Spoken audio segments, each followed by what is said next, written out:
visionaries behind this restaurant, John George and Phil Suarez, and they just did an amazing job. You know, you don't feel like there's an Apple store down the block. You don't feel like you're on 13th Street. They really did a great job transporting people to, you know, Southeast Asia, Indonesia, Thailand, get all those real deep woods and, you know, just the natural feeling of Thailand. I love that. I actually do feel like we're somewhere else when we come here. Does your menu try to reflect that? Is that what you do day to day? We try and showcase some of the staples from each region that we had.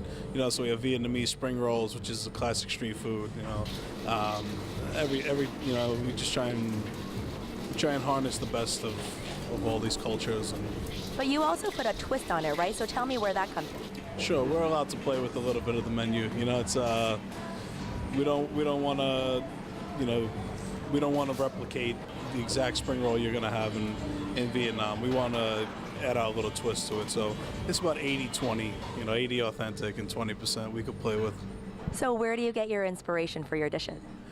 Travel, you know, when I travel, you know, when you go to Southeast Asia, you're just flooded with fragrances and, you know. Sometimes not so good fragrances. No. Well, same as New York. You walk down the street every once in a while, you get hit with random odors, but you know, just the textures and just the overall sense of, you know, exotic spices and things that you're not in tune with on your day-to-day life. You know, that's just very inspiring. And then when you sit down and you have a beautiful satay or rice bowl or noodle dish, and just something you don't have access to every block. And when you walk into Thailand, you know, you can get 20 soups in a 2-block radius. So with all these, you know, just home-cooked touches, which is impressive. So I try and take those flavors and not read recipes and read cookbooks. I try and create from memory and taste. It's all up in here. Well, yeah, I feel like it's not original then if I'm studying recipes.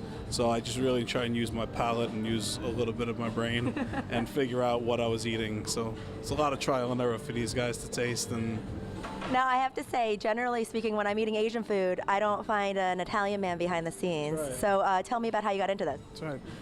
I always cooked. So I was lucky enough to get a job at John George restaurant where we were mixing, you know, it's Asian fusion, it's French fusion, right? So you're more French than Asian, but I got access to ingredients like lemongrass and galangal and ginger, kaffir lime, all these things that we were incorporating into this fine dining experience, and those flavors really triggered something for me. So Nick, tell me about, you know, the space. What's going on? So we have a lot of things going on. First of all, I would say, like, starting that with the space that we call the hut, you will have some Malaysian facade of a house. That's the one in the back that you see. Here you'll have a side of a house as well, full on with all the carvings that come from Jakarta, most likely, according to what type of carvings we have going on. Carvings were representative of the richness of the wealthness. Wow. Of the people like owning the houses. So that was Let's very walk important. a little bit. Now So this is the actual hut. Is that what you're This is the actual hut, so what we will call Picoe 2. So this is full-on Indian, actually. Obviously, we didn't alter anything. We just treated it so it doesn't deteriorate or anything, but those are all original colors. We're working with features that are between 300 to 400 years old, so we're working with definitely a huge piece of history. That's amazing. Indeed, and that makes part of the timeless thing that Spice Market offers a lot. You know, I never noticed that there were colors until we shone a light on it. Because it's never shown in natural light, so that's one of the phases that always stays in the dark and will be protected if you wish so. So it's a beautiful piece, very unique. Fascinating. Now let's walk over here to the bar. Absolutely. So the bar is from Malaysia. So the full facade that you will see, we obviously rebuild certain pieces, but overall, like all of the little features that are all.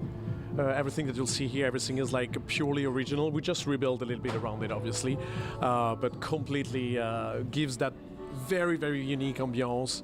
Really gives the Southeastern Asian feel that chef wanted to give when he developed the restaurant. So I think like that's part of really what we are of our identity as well. So the next big chunk would be like you can actually start seeing it over here. So this is all comes from the ruins of an Indian palace, an ancient Indian palace.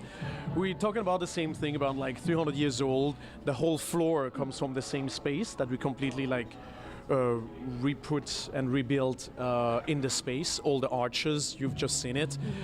We have some colored one in front as well. So especially in the summer when all the windows are open, you'll see those color appearing for the only time during the day, because at night, like you just said, you see almost nothing or you don't even notice it, right? So very charming as well. So that in the middle was the head of the doghouse. Oh my God, that's so cool. Let's go walk over this way.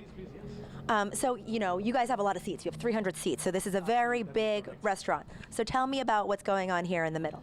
So in the middle, as I just said, like, so really the nice piece that you see, the wooden piece with the lights in there is the head of the doghouse of that same palace. On the Wow, side, just the doghouse. doghouse, definitely. That dog was living a good life. Definitely. Wasn't alone either. On the side you will find actually those are some fish nets that I would just like reuse and redecorated. Obviously to make them some lamp and some light features in them, but like originally that's what they are. So very, very unique pieces as well. So The restaurant, I mean, you know, this is the main dining space. Now, 300 seats, upper and lower level total. both. 320 on both levels actually. We have you about can- 180 here. That's fine. That's crazy. Indeed, and downstairs we'll have with the private room, and those are like 90 seatings within the private room, and another 90 seatings tops within what we call the cellars, so that whole space that you see plunging down from here, so with his own bar as well, so space that we do sell for private parties as well, just that whole area. So Awesome. Well, thank you very much. it's great. I hope you definitely enjoy the tour and enjoy the restaurant. It's just on its own, it's a marvelous piece. And tell them that they should come to Spice Market. Absolutely, you definitely should come and visit us. I'm sure you will be fascinated what Chef Rico does and what we have to offer, so please. And you can hang out in the doghouse. Indeed. Thank you, Nick. You're welcome, please.